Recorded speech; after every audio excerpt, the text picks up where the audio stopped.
match my shoes. Didn't match the purse he was carrying. Yeah, well, rainbow doesn't match brown.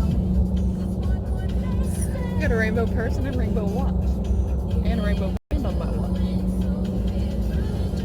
We support rainbows.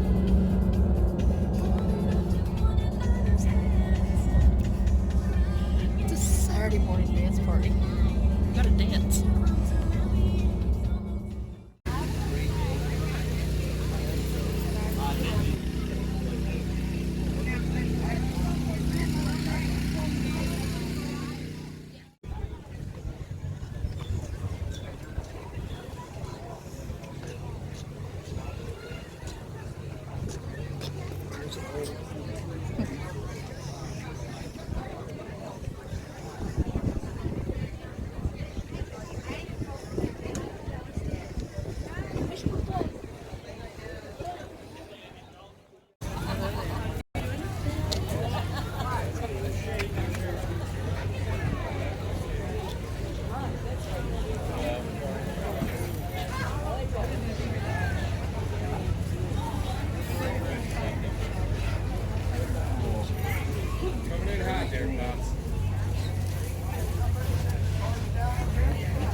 That's too much like work. I was gonna say, that's too much work. Although we could skip the gym that day. Heck, actually, they go pretty quick. They're moving with the current. Yes. There it is.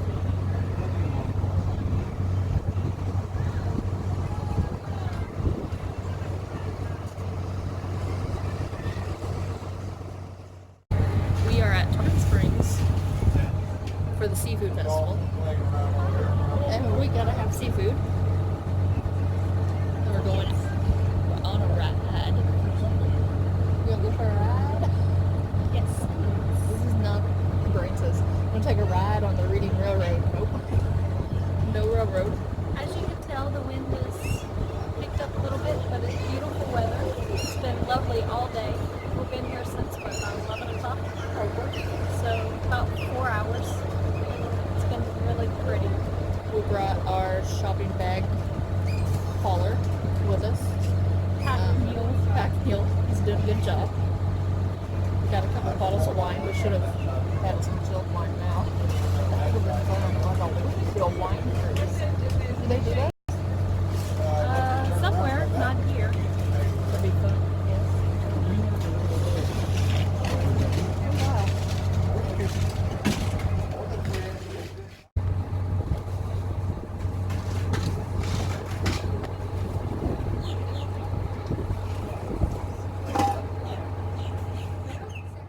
Boat ride, and we've been doing it ever since. And then we actually took one of our boats up to the World's Fair in Chicago back in 1933 to represent the state.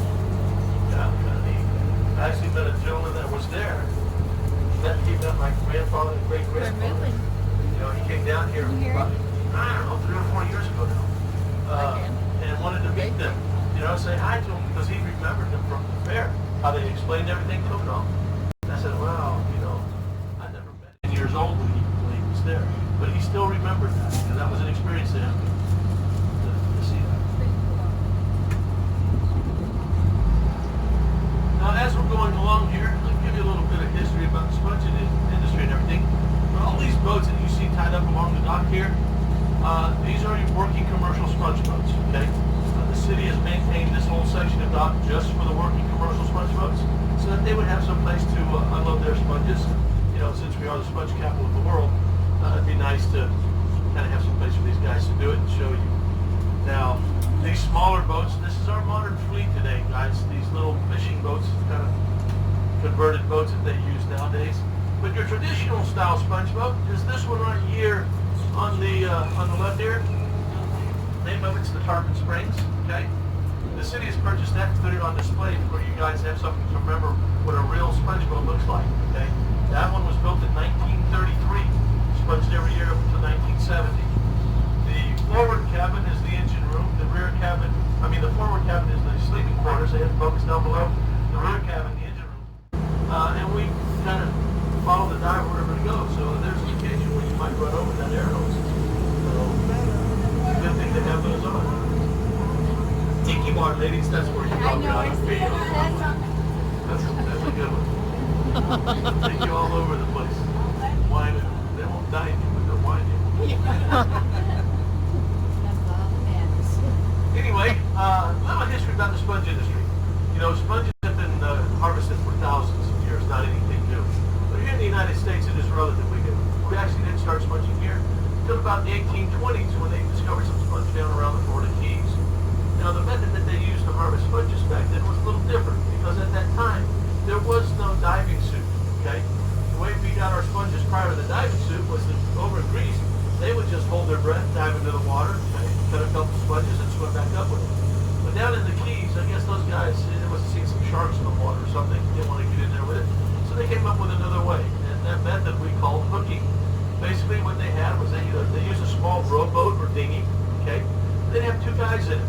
One would row the boat around with the oars. The other would sit in the bow of the boat with a glass bottom bucket and a long pole about 20 feet long with a hook on the end, kind of similar to what our divers would like. And what they would do is they would row around in the shallows down there. The guy in the bow of the boat would stick that bucket down into the water looking for a sponge. Whenever he spotted one, he'd just reach down with that pole, hook onto it, and rip it loose from the bottom. Now, that was an okay method for where they were working, but the problem with it was, you had a couple problems with it. One, you could only work at about 20 feet or less. Okay? Anything deeper than that was just too inefficient to handle that long pole to cut a sponge. The other one is that you couldn't get very many sponges very quickly. Okay? It's a slow process. But that's how they did it. Now, around 1837, this diving suit was developed, and the Greeks over the Mediterranean started using that somewhere in the 1860s to harvest their sponges. Okay? Now, they weren't over here yet, because at that time, sponging wasn't much over here. So, they stayed over there. Well, around 1870, we discovered some sponge off of the coastline here. Okay? Well, they brought that same method of hook boat sponging up here, because all along the coastline north of us here, very shallow water. Had a lot of sponges in those areas. So, the system worked for them. Okay? Actually, by 1900, Tarpon had become the largest sponge port in the United States. They were bringing in a lot of sponge. Okay? However, they weren't bringing in enough sponges. Okay? There was a local sponge merchant here by the name of John Cheney, who, as his business was starting to grow, was having a hard time filling his orders. Couldn't keep enough sponges in supply, right? Well, he was constantly complaining about that. And fortunately for him, he had a Greek man he was working with by the name of John Kokoris. Now, Mr. Kokoris just happened to be from one of the islands over there in Greece where they were using this type of diving suit to get their sponges. And as he was observing how we were getting our sponges over here, he was listening to Cheney complain. He sat him down, he says, hey, look, let me tell you what, we got a better way. So he explained how they would do it with this diving suit. The diver goes down to the bottom, walks down there, cuts some sponges, sends them back up, and stays down there and continues to sponge. It's a much more efficient method than what you're using here. Well, Cheney thought about it for a little bit. He said, you know what, sounds like a good idea. Go get me some sponges, go get me a couple of those divers and bring them over here. So he did. He returned to Greece around 1903, recruited a couple of divers, brought them back over here with their equipment and all, and they explored the deeper waters off of the coastline. Well, what they found were some of the richest sponge beds in the world, because they've never been harvested before, right? So they got all excited, and they realized that they couldn't do it by themselves, so they said, we better send for help. So they did. They called back to Greece and said, everybody come over here. So this is why the Greeks are here. Okay? We were brought over for the sponge industry. If it wasn't for these sponges out here, we'd have no restaurants. All right, you guys would have to eat some kind of other thing out here. I don't know. But anyway, we started coming over around 1904. Okay, the mass immigration from Greece over there. Well, we needed boats to be built, so the boat builders came. We needed equipment for the divers to be made. Those guys came. And then, of course, the crews and their families. Well, before you know it, between 1904 and 1920, they had built about 180 sponge boats, similar to what you're on here today, okay, all along these riverbanks. We became known as the sponge capital of the world at that time because we had no problems of finding anybody with sponges. They were bringing in millions of pieces of sponge. That's the sea dog. They changed the name of that boat. So anyway, we became the sponge capital of the world. Now, when we go sponging, today's times, these smaller boats that you see back at the dock, when they go out anywhere from 2 to 3 weeks at a time, okay? Some of them a little bit longer, okay? But in the old days on the large boats like this, they'd go out anywhere from 30 to 60 days at a time, okay? The main reason for this is because they would work the entire west coast of Florida.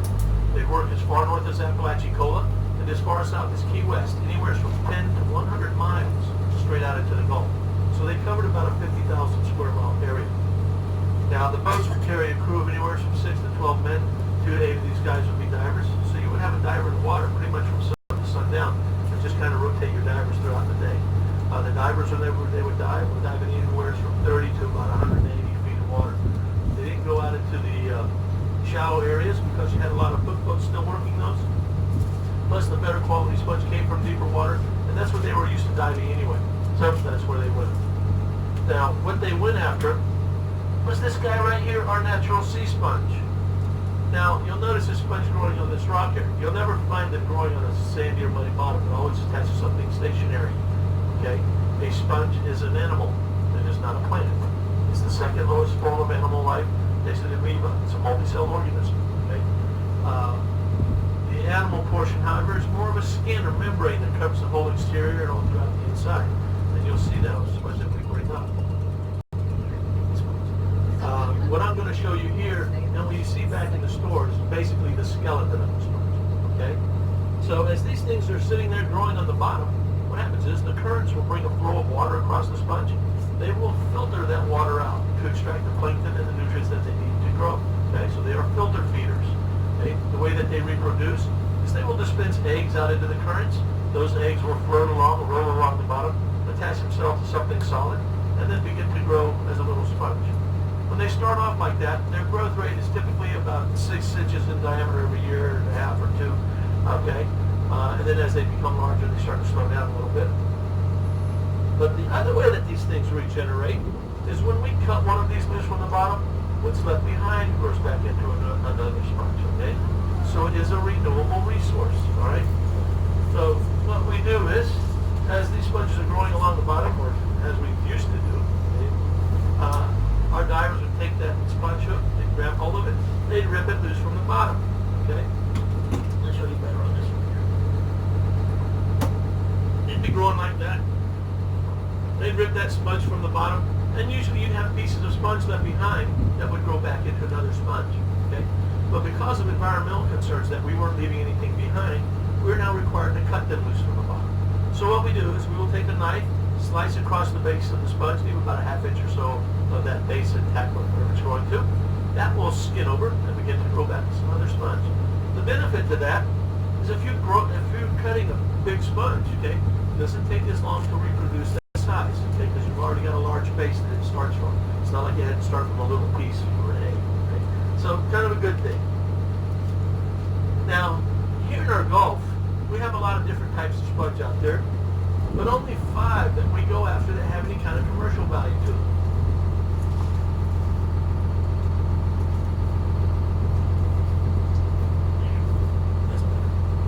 Okay, our first one is our wool sponge. This is the #1 sponge right here.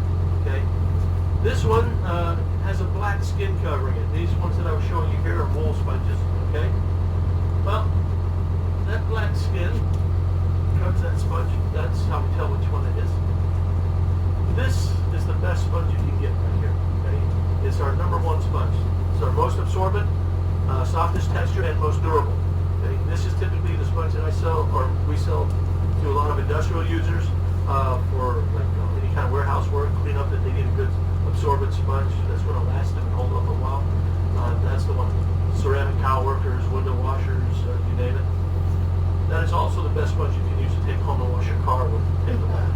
Okay? That sponge in normal home use can last you 8 or 10 years if you take care of it. Okay?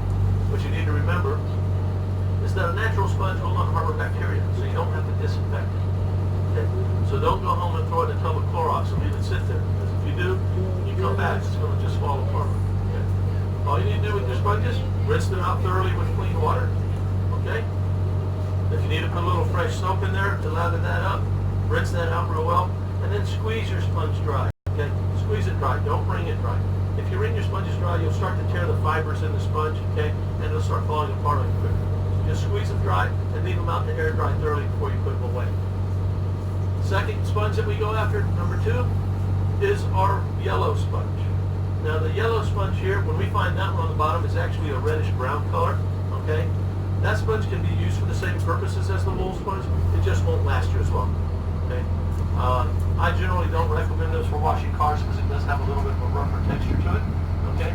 But as a bath sponge or a kitchen sponge or something like that, it's really good. That one might last you 2 or 3 years. Third sponge we go after, this one here is our wire sponge. Now the wire sponge here looks very similar to a wool sponge when we find it on the bottom. It also has a black skin cover. But like the name implies, it does have a rough, wiry texture to it. Okay? It will scratch any fine finish that you use it upon. We actually used to use these sponges back in the old days as a packing material. They would use them to pack boxes, they packed pontoons and seaplanes and different things. At one time they even attempted to use them as an insulation in the homes until they found out they burned real fast and they quit doing that.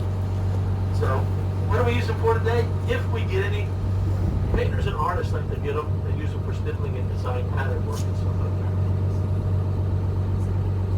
that. Next, we have our 4th grade, our grass or base sponge. Now this one here, when we find this on the bottom, is a pure white color, okay? This one looks like a flower pot, and that's what a lot of people like to use it for. We maybe sell it as a decorative item, souvenir, or whatever.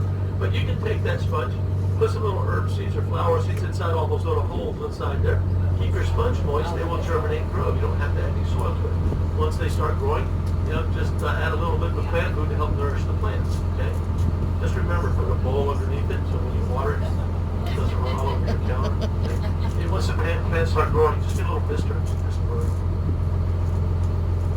The 5th grade, this one here is our finger sponge. Now the finger sponge here, when we find this one on the bottom, is a bright orange color, okay? This one actually contains an acid in the sponge when first brought up that we used to use on the boats as a cleaner. We would just take this whole sponge, scrub the pots and pans, clean the glass in the diver's helmet. When I was a kid, I'd take old copper pennies and scrub them with it whenever I could get a fresh one off the boat, and it would shine and look brand new. But after a few days, that solution would get real weak, so there was no value as far as trying to collect it and sell it as any type of cleaner. So, what do we do with them? Well, we bleach them up with certain chemicals and sell them for souvenirs. Okay? They do make nice decorations and stuff. You can reshape those sponges. You just got to be careful because when they're dry, they're brittle, they will break. So what you do is soak them in water. Let them get soft and limber all the way through. Gently spread them out to whatever shape you want to try to form them into. Tie them down or pin them down to hold that shape. Okay, let them dry and they'll stay like that. Okay. So if you need some reindeer antlers for the kids at Christmas time or something like that, great idea. My daughter actually took a nice big one, reshaped it, nailed it on the wall, and put a wood frame around it. She had 3D art. All your own thing. But those are the 5 sponges that we go after, which will bring us to the diver, and we'll tell you about the outfit that he's wearing there. Now that suit that he has on is made out of 2 layers of rubber with a layer of, there we got it again. No, you did. Man, what am I doing? This 3rd time today. Every trip almost. Sorry guys, let me reverse that. This is made out of 2 layers of canvas with a layer of rubber sandwiched in between. The cuffs on that suit are airtight as well as watertight. He has to use a little soap and water around his wrists and hands to be able to slide his hands through those cuffs. That suit weighs 18 pounds. The breastplate on his shoulders, made out of copper and brass, weighs about 22 pounds. Okay? Notice how he's bolted in there? He can't get out if we don't let him out. Yeah, that's how we do it. The only way that we can. Then we have his shoes made out of leather, wood, and iron. which weigh 24 pounds. That's 12 pounds each. Okay? Yeah. Next, we have the helmet in copper, brass, and glass. That weighs 38 pounds. Now, these divers, when they're working out there in the Gulf and wearing this type of outfit, have to walk on the bottom. They don't swim. Okay? So in order to keep them down there, we got to put a little more weight on them. So what we do is, before he puts that helmet on, we'll throw a couple of lead weights over his shoulders, weigh about another 70 pounds, making that a total of 172 pounds, not including his own body weight. So if you guys want to get in the suit at the end of the day, come back, let you run around the block, get some exercise. That's why it's so good. But anyway, what we're going to do here is we're going to turn around, go to the other side of the river where we do our demonstration. Now this is not where we go commercial sponges. Our nearest commercial beds are actually about 10 miles. Diver slips off the reef, loses control of his air valve and everything. Comes up too fast, gets the bed, and dies. Beneath the 12-mile reef. The 12-mile reef. Do I got it? There it is. Is that the right one? The one with the palm trees. It was in a movie. Which was? Beneath the 12-mile reef. A reef. That's a reef. A reef. So put it on video so we remember what it is. I'm reading that one. Somebody else is grumpy. Well, not grumpy, just opposite direction than we are. He's not paying attention to us. He's probably embarrassed. Where all of the tents are, on the beginning of the street. He's used to it. He's used to it.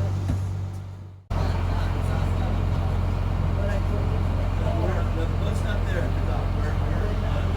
Yeah, there's a white canopy. And it has same English boat like it's a sponge diving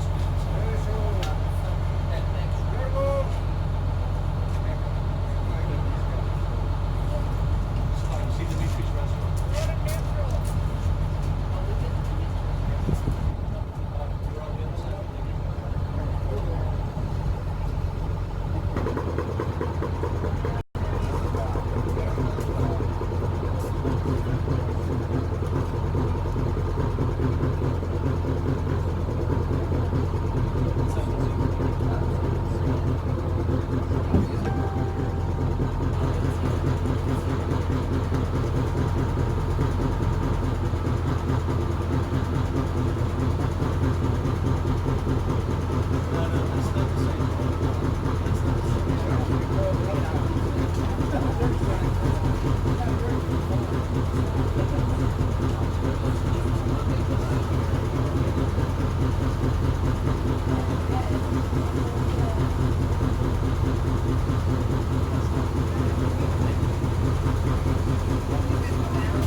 Okay, so where he's going to jump off here is going to be about 15 feet deep, okay? When he jumps over, he's just going to drift alongside the boat towards the back. All you guys on the left side can stand up and cross on over. Don't worry, the boat will lean a little bit, but it won't tip over. Guaranteed. So what we have on the boat is an air compressor that pumps air through that black air hose into the back of the helmet. The way the diver controls this air volume in the suit to be able to go up and down is by the little valve on the right side of the helmet. All right, watch, he's going to go now. Ready? All right. When he wants to go onto the back.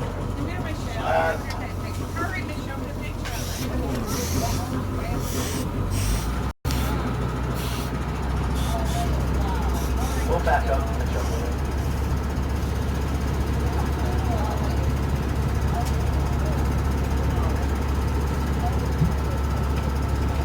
There he goes down. So when he controls his buoyancy in the water, it's by a little valve on the right side of the helmet. It's kind of like a little plunger in there. What he does is he presses his head up against the valve, it will release the air in the suit and he'll go to the bottom. When he wants to come back up, he'll just take his head away from the valve, the suit will fill up with air and he'll pop back up to the surface.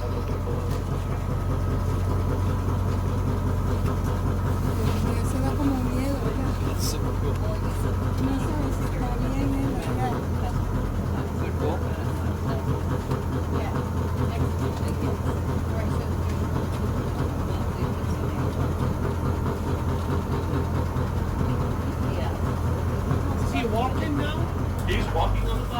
Okay, that's all right. When they're walking on the bottom, they will walk at about a 45-degree angle to the bottom, on their toes, kind of thrusting into the current as they go along.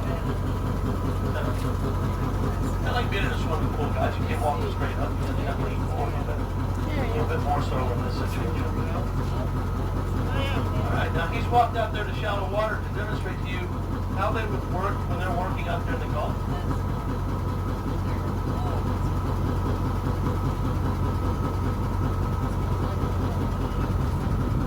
Notice him twisting his body from side to side. The reason he's doing that is so that he can scan the area around him. Just turning his head inside the helmet doesn't really give them enough view of the area they're working. So they kind of twist and turn as they go along and search for their sponge.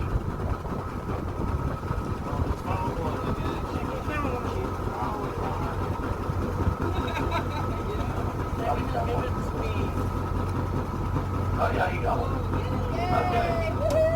Now these divers, when they're working out there commercially, will carry a large net bag with them. What they'll do is they'll take that sponge and place it in the bag. When they get a full bag, they'll stick to the lifeline tender. The lifeline tender will pull in all the extra slack on the line. Pound an empty bag. The diver will pull that down to it. They'll swap them out, and then they'll pull the full one back to the boat. That way the diver can work his full time.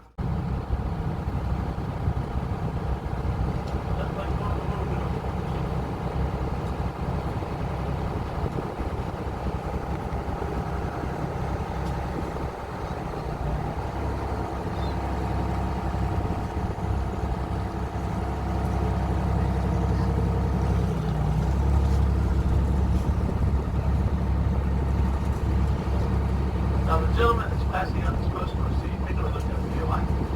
He's got 5 different cards. We'll be up the diver or here. All by aircraft.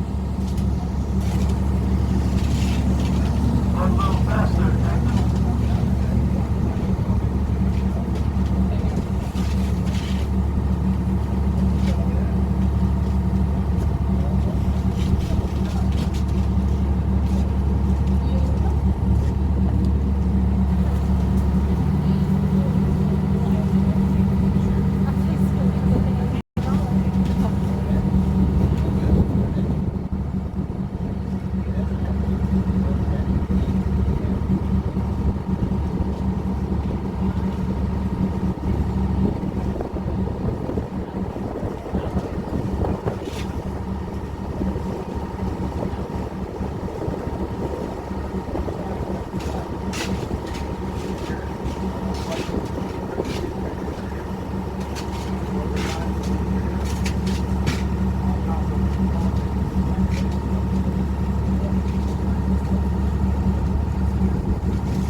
Thank y'all for coming out. Hope you had a good time.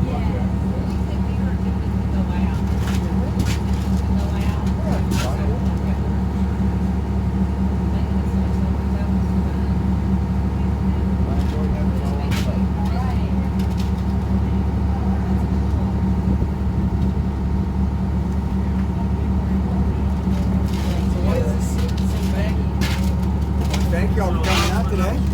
Hope y'all enjoyed yourselves.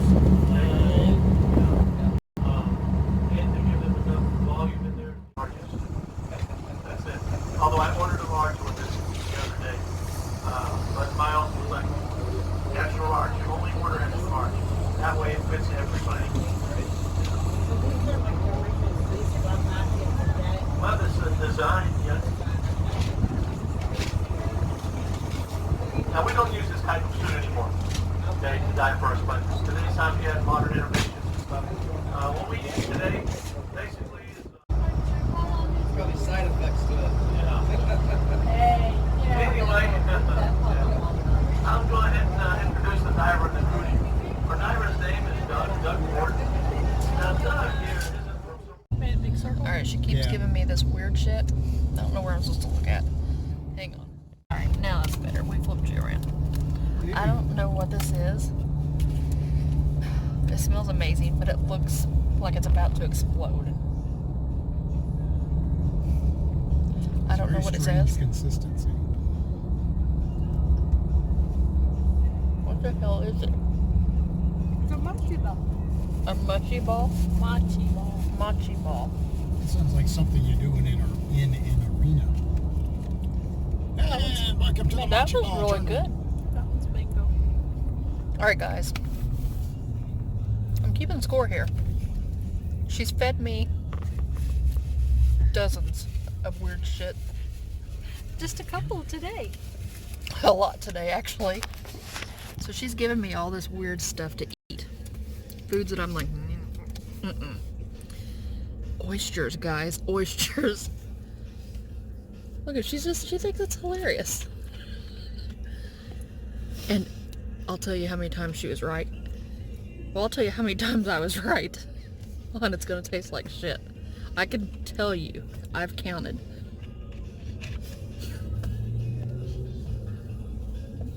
I don't steer you wrong. I'm speechless. Those are good. They look weird though. There's mango, green tea, yuzu, and chocolate. They're coconut cream Mochi. mochi. Mm-hmm. Never in my life heard of it. When she was cutting it with a knife, it looked like it was about to explode. I'm like, no, don't! It'll explode. Soft. It is. It's Jello type texture on the end. kind of felt like I was eating a balloon at first. Yeah, rubbery texture. Yeah. And then soft cream on the inside. And that was mango. Mango. Soft, creamy singer. Yummy. Soft creamy cinnamon. What else did you guys have me eat today? What was lunch? Well, They had just crab now, legs. crab legs, and Snow crab legs. snow crab legs, and Stone crab claws. steamed oysters, steamed clams, steamed mussels, Steamed shrimp. jumbo shrimp, coconut shrimp. There's many kinds Fried. of shrimp. fried coconut shrimp, and Hey, a Bloody huge, Mary. huge Bloody Mary, and a Was it hibiscus rum Hibiscus something or other. rum punch, hibiscus rum punch. It was red in color and had a birdie flyer in it. Which I wore in my head for most of the time. It got mushy and I had to discard it. And steamed red potatoes. Oh, and there was those- corn on the cob. I didn't eat corn, but No, that didn't get French shared. fries. I knew what French fries were. I could handle those. Oh, and the hush puppies. It was good. Those were good. Anyway, guys, she's gonna have to stop being right all the time because she needs to know that sometimes it's okay to be wrong. And it don't always have to be fried. Yeah. Well, tonight it was snack. Tonight was chicken empanada, From Whole And Foods. it was fried. and it was fried. But lunch But it was was all good. steamed and really good, and mostly meat. The only vegetable was the potato and the French fries, and we only got a little bit of. Most of it was meat, Yep. That was dipped good. in melted butter. Healthy butter, guys. It's all healthy stuff. The coconut shrimp had a key lime aioli That was really good. or raspberry dip. I didn't try that. I thought that might be weird, but after tasting the sweet, it would have probably been good. Yeah, it's usually most restaurants. It's orange marmalade. It's I what don't they- now see. I don't like that because one of my YouTube friends on here, we switched recipes. And she sent me one of her favorite recipes, and I sent her one of mine, and we had to make them. And it was orange chicken, and it had that orange marmalade. Orange marmalade is the rind. Yeah, I did not like it. Corns. Oh, but I want to bounce. They have a bouncy thing. Can fat people bounce? I mean, I know I can bounce, but the hit is what the final drop. It's a dangerous one. There's not a weight limit on it that I know of. So as fat girls can play. She's not fat. Alright. We're gonna get off here. And we'll see you guys soon. Bye, redneck.